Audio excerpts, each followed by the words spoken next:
तो भाई मैं हूँ इस वक्त पटाया में। सो भाई पिछले वीडियो में हमने देखा निगोशिएशन कैसे करना है, कहाँ करना है, कौन से टाइम पे क्या सिचुएशन होती है। सो भाई आज के वीडियो में निगोशिएशन से आगे बढ़ेंगे और एक्चुअल फील्ड पे उतर के शॉपिंग करेंगे। लेकिन उससे पहले यानी कि होटल से निकलने से पहले आपको ये चीज करनी है कि भाई मैक्सिमम कैश, पासपोर्ट्स और एक आध दो कार्ड प्रॉपर पासपोर्ट पाउच में डालनी है और वो रखनी है आपके होटल के सेफ में। यूजुअली मैं ऐसा एक पासपोर्ट का पाउच यूज करता हूँ जिसमें मेरा पासपोर्ट, कैश, छोटे मोटे रिसीट्स और कार्ड्स आ जाते हैं। होटल के जो सेफ्स रहते हैं उसकी साइज चेंज होते रहते हैं। कभी कभी इतने बड़े सेफ होते हैं कि भाई एक 13 इंच का लैपटॉप डाल सकते हैं, लेकिन कभी कभी इतने छोटे होते हैं एक टैबलेट भी मुश्किल से डाल सकते हैं। ऐसा आपको पाउच लेना है जो भाई होटल के सेफ में फिट बैठ जाए। और ये स्टेप भाई नॉन निगोशिएबल है, ये आपको करनी ही करनी है। ये सबसे पहला सेफ्टी प्रिकॉशन। अब हम सेफ्टी और एंजॉयमेंट इन मुद्दों को ध्यान में रखते हुए ऐसे एरियाज में जाएंगे जहाँ पे ज्यादा हैसल ना हो। सो भाई सबसे पहला एरिया जो दिमाग में आएगा वो है भाई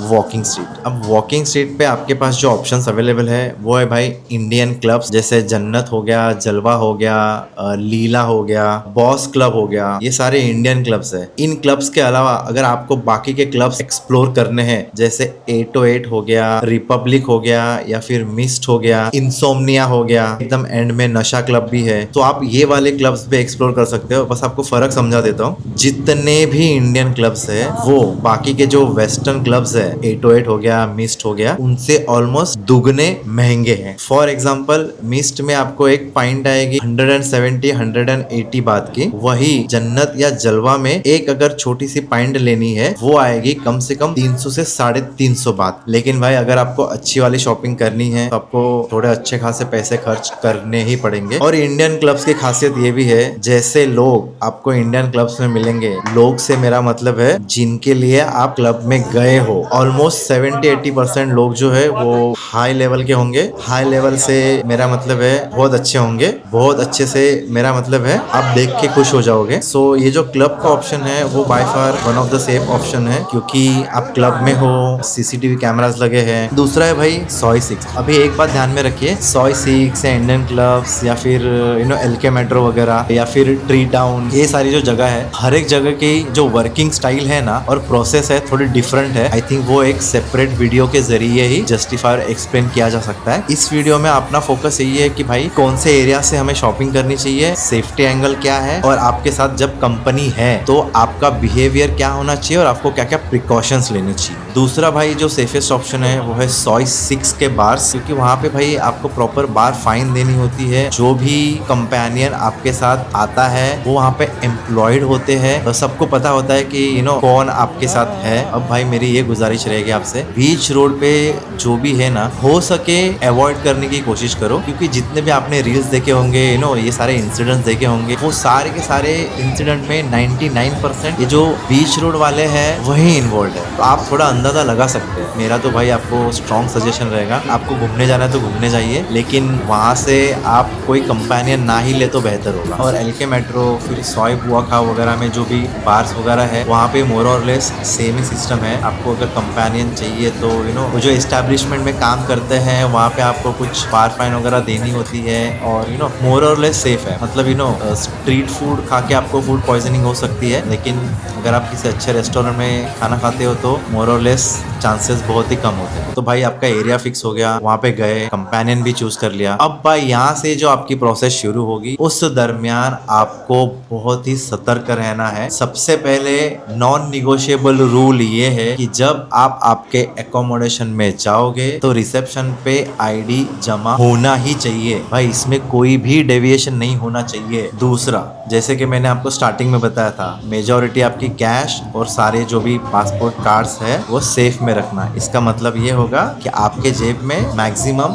1,500-2 हजार बात होने चाहिए, बस दैट्स इट। तीसरा, जब आप कंपेनियन के साथ बातें कर रहे हो, निगोशिएशन कर रहे हो, तो मेक श्योर आपको जो पेमेंट करना है वो डिलीवरी के बाद ही करना है, यानी कि नेक्स्ट डे मॉर्निंग जब बंदा जा रहा हो आपके यहाँ से, ठीक है। अगर कोई आपसे अपफ्रंट एडवांस मांग रहा है 100%, तो भाई कितना भी अच्छा हो मेरे हिसाब से उसको ड्रॉप कर लो। बाकी अगर आपको रिस्क वगैरह लेनी है तो भाई वो आपका लुकआउट है, क्योंकि वहाँ पे अनस्पोकन रूल है भाई, पेमेंट जो है वो डिलीवरी के बाद ही होता है। एटलीस्ट जितने भी ये जो वॉकिंग स्ट्रीट के क्लब्स है वहां से अगर आप जो भी कंपेनियन चूज करते हो, ये रूल सबको पता है, मॉर्निंग में ही जो भी हिसाब किताब है मॉर्निंग में होता है। लेकिन ये सारे जो लफड़े होते हैं ना, जो बीच रोड वाले होते हैं, उनके साथ ही होते हैं। और बस भाई 3-4 दिन सुकून की जिंदगी जी लो, और क्या भाई। अगर आप मेरे चैनल पे नए हो तो सब्सक्राइब कर दो। वैसे भी भाई ऑलमोस्ट 80% लोग जो रेगुलरली मेरा चैनल देखते हैं वो सब्सक्राइब नहीं करते हैं। क्यों नहीं सब्सक्राइब करते हो भाई? करो सब्सक्राइब यार। और हाँ भाई, इंस्टाग्राम पे भी फॉलो करना मत भूलना। अब देखो भाई, आप आए हो इंजॉय करने,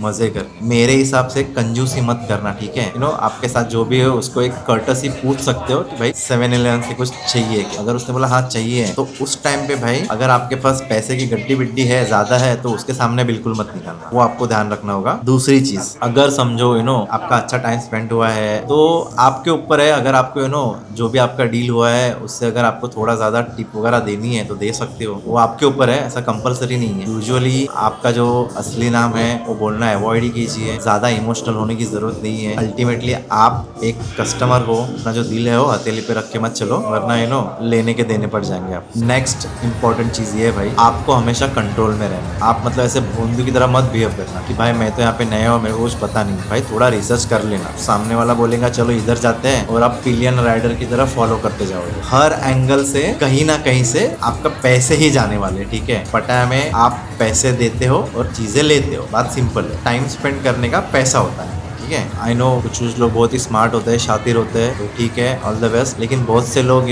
स्मार्ट और शातिर नहीं भी होते हैं। ये सारी बातें जो है, क्वेश्चंस जो है, वो उन लोगों के लिए, ठीक है? नहीं तो स्मार्ट लोग बोलेंगे हाँ भाई मेरे को पता है, ये सब मेरे को सिखाने की जरूरत नहीं है। मेरा कोई भी इंटेंशन नहीं है भाई, जो मंजे हुए खिलाड़ी है उनका ईगो हर्ट करने का। लेकिन आपको पता है बहुत से फर्स्ट टाइमर इंडियंस जाते हैं, इतने सारे किस्से तो देखे ही है, क्या क्या हो सकता है। सो भाई हमने कवर किया एरिया, हमने कवर किए सेफ्टी एंगल्स, कैसा आपका बिहेवियर होना चाहिए। तो भाई ये सारी चीजें अगर आप सही तरीके से करते हो, आपके जो भी 3-4 दिन है बहुत अच्छे से जाएंगे। और भाई एक आखिरी सजेशन है, कंजूसी मत करना यार। देखो आपको आईफोन चाहिए तो पैसे खर्च करने पड़ेंगे, नहीं तो सेकेंड हैंड ओप्पो बहुत जगह मिल जाता है। वो बात का ध्यान में रखिए। आप आ रहे हो तो फिर वैसा बजट लेके आना, और फिर इधर कंजूसी चिंदीगिरी मत करते बैठना। तुम्हारी वजह से बाकी जो खर्च करने वाले लोग हैं उनका भी नाम खराब है। No offence to anyone, I know budget लेके आते हैं बहुत सारे, मतलब ऐसा दिखना नहीं चाहिए आपके बिहेवियर, क्योंकि अल्टीमेटली आप कुछ रिप्रेजेंट कर रहे हो, वैसा धब्बा ना लगे, इस बात का ध्यान रखना भाई। बाकी बस भाई जो मजे करने हैं मजे कर लो शांति से, मस्त एकदम। सो भाई अगर आपकी थाईलैंड की ये पहली ट्रिप है, ये वाला वीडियो जरूर चेकआउट कीजिए।